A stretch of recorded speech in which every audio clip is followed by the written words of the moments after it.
Nicola, welcome to this video. If you are new here, my husband Hugh, he is Korean and we live in South Korea in Seoul with our 2 children. So we are back trying to make videos. I didn't expect there to be such a big gap between the last one and this one, but we had the summer holidays here and then I got sick and was sick for quite a long time. And then it was the Chuseok holidays, and that's actually what this video is about. I'm going to answer a few questions and explain about this holiday in Korea. Most of the things I'm going to be talking about are what my husband's family does. So different families do different things, but hopefully I can give you an overall idea about it. And there is somebody drilling or something outside and I cannot believe this. Do you know how hard it is for me to make a video? Yule's got to be at school, Jesa's got to be at daycare, I've got to have enough time to set up and do it. Why is there some Ajaji doing this outside? So I'm really sorry if you can hear it. Hopefully you cannot. I'm just going to proceed. Okay, Chuseok. It is an autumn festival holiday and it's over 3 days.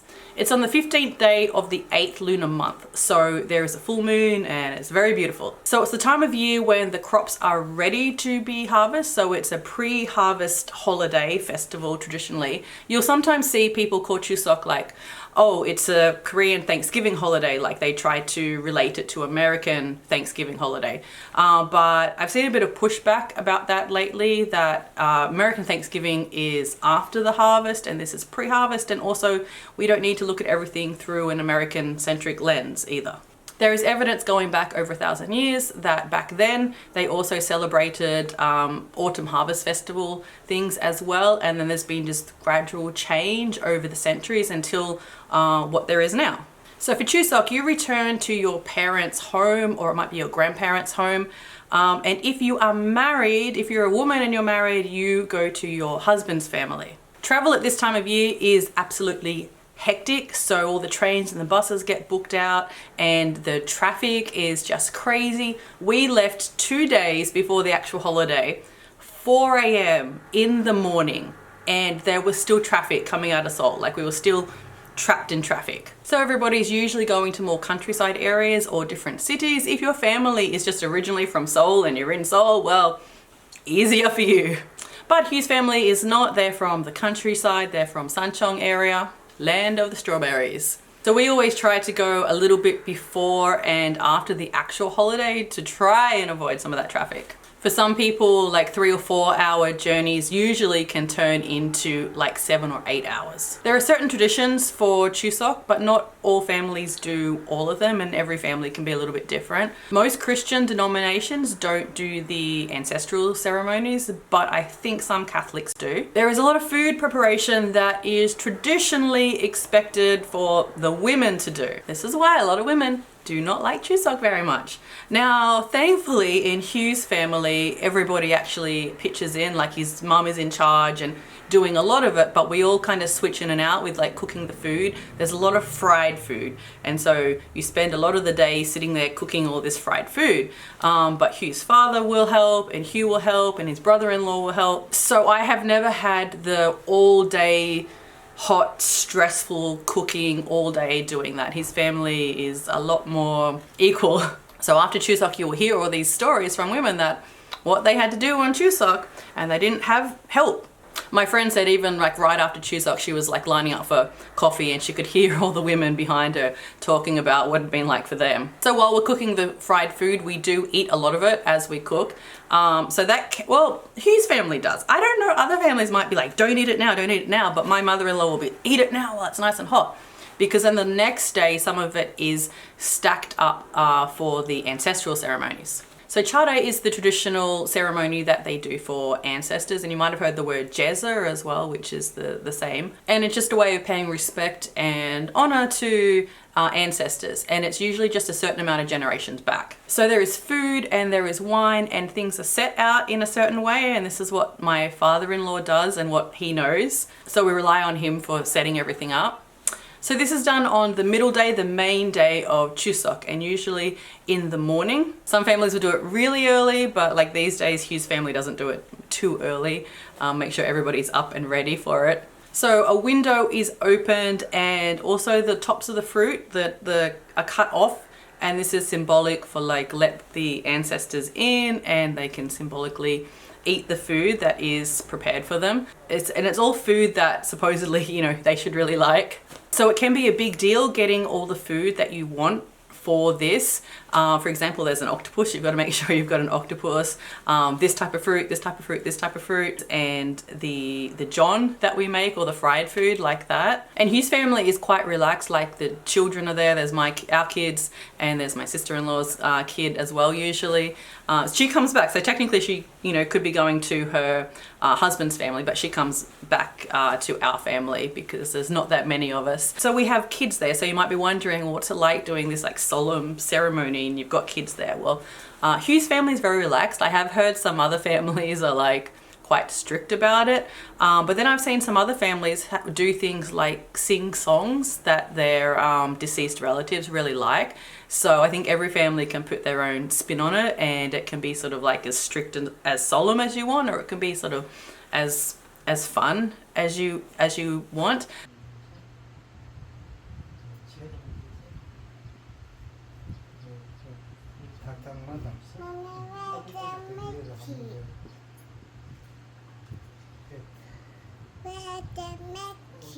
What did they make? Yeah.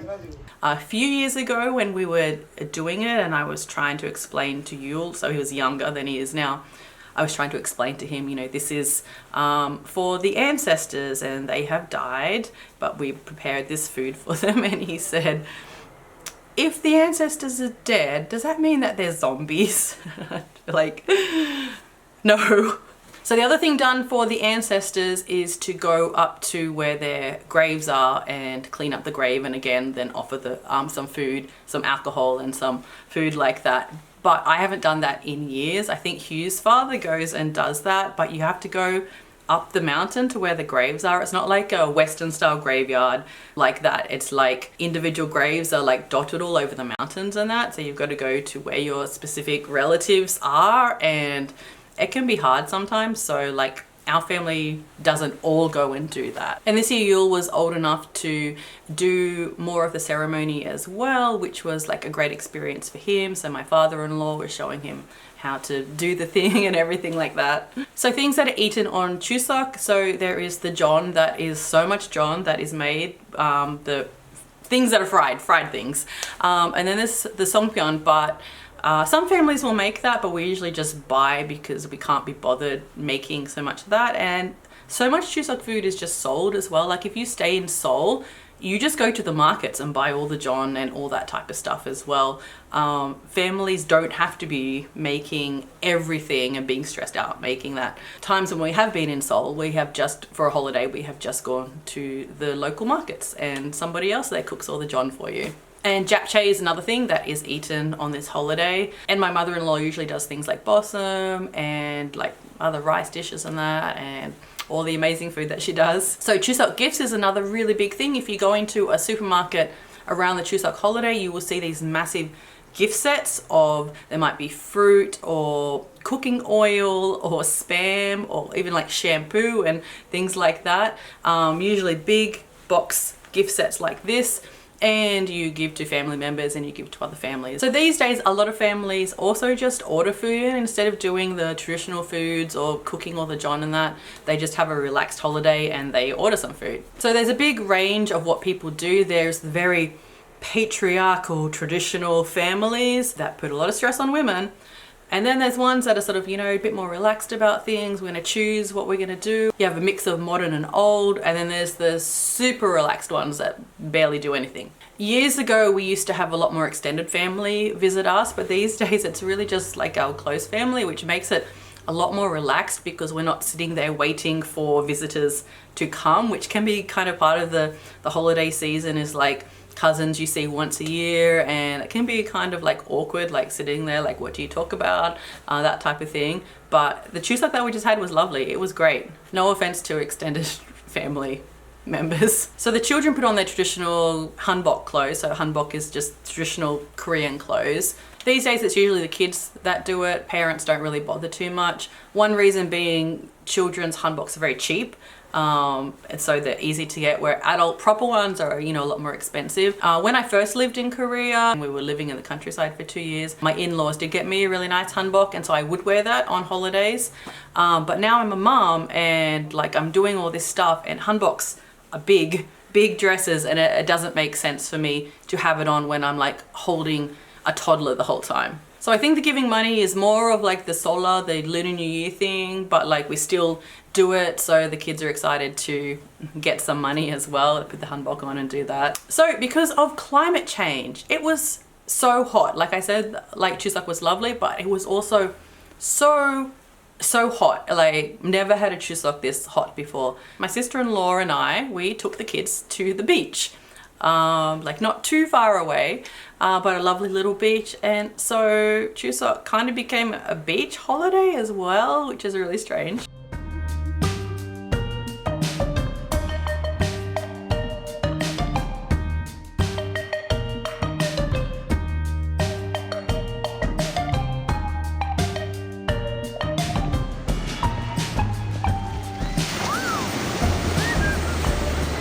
And then to come back to Seoul, we left at about 11 p.m. at night to avoid the traffic. And that worked this time. It didn't work going there, but it worked this time. And we got back at about 2 a.m. I think. Okay, so some of you actually had some questions on Instagram about Chuseok, so let me answer them. Okay, what role do family members have in the holiday? What is the food on the altar, and bowing? Okay, so there's the bowing, which is just paying respects to the deceased family members. You know, Korea has a lot of bowing in normal life anyway. Like you bow when you meet someone all the time, even just like a head thing like that. Sometimes I go back to Australia and still do that, and I look weird, but it's very normal and nice in Korea to do that. And so there are a certain amount of bows that you do to the deceased family members. So like I said, traditionally women are doing all the cooking, but in our family everybody's doing a little bit of the John cooking. And then my father-in-law is setting up the table that has all the food on it. And there's a certain way that you do it, and it can vary from region to region, and so he's the one that knows how to do that. Do you still have your wedding dress? Do you guys own hanboks? So Australian wedding dress, yes. Korean wedding dress was a higher thing, like everything was done by a company, so that wasn't mine, but I do have at least 2 hanboks, but we don't like, it's too hard to wear them when you've got young kids. Maybe like when the kids are a bit older, I'll put mine on again. And yeah, the kids have hanboks. Jisoo's is a like more of a princess one. So yeah, there's super cute kids ones. Who performs the Jesa in your family? I got curious after you posted a photo. So my father-in-law is doing all the ceremony stuff, but Hugh is helping as well, and Yule was helping this time as well. And they're doing most of the big bows. And then there's a certain time when the women do a bow as well. So I'm just doing what I'm told in that. I'm usually just hanging at the back, and then, oh, Nicola, do the bow now. Like, okay, all right. And also Hugh's family will sometimes like say a few things to the ancestors, like, you know, hi grandfather, I'm doing well, that type of thing. Or like, I remember at one point I was introduced like to the ancestors, like, this is my wife now, this type of thing. So a little bit of that as well. Any suggestions on how to celebrate Chuseok when you are in a different country from family? I think just if you can get some friends together and maybe do some of the Chuseok food, like you could make japchae. Japchae is pretty easy to make. I mean, there's a lot of cutting up, but relatively easy to make. I think, yeah, just have your own sort of little party like that. Does the envelope's money for kids get traditionally put in savings, or is it regular spending money for them? It depends on the family. So for us, we put a lot of it into our savings accounts for the kids in the bank, but we give them some, you know, if they want to get something in particular, they can use some of the money to do that. You do hear stories about some families that take all the money and say, we're putting it in your bank account for later. And then later when the kids are older, like they're like, where's the money? And the parents are like, whoops, I don't have that money now. So like, don't be that type of family. And again, I'm just mostly talking from personal experience here. It varies a lot in Korea. You know, there's people that don't really want to celebrate it at all, or they just celebrate some aspects of it. If you are in Korea for Chuseok, remember that It's going to be super busy traffic wise and buses and trains, so just remember that. But there will be events on around Seoul and around the country, and a lot of like the folk type stuff and games, so you can check that type of thing out. And make sure you take the time to look up at the sky, because the moon will look beautiful. Alright, if you'd like to subscribe, more videos are coming, I promise. I'll try not to get sick again. And let me know your questions about being a multicultural bilingual family, living in Seoul, living in Korea, anything like that. And I will see you guys later. Bye bye. 귤 먹을래?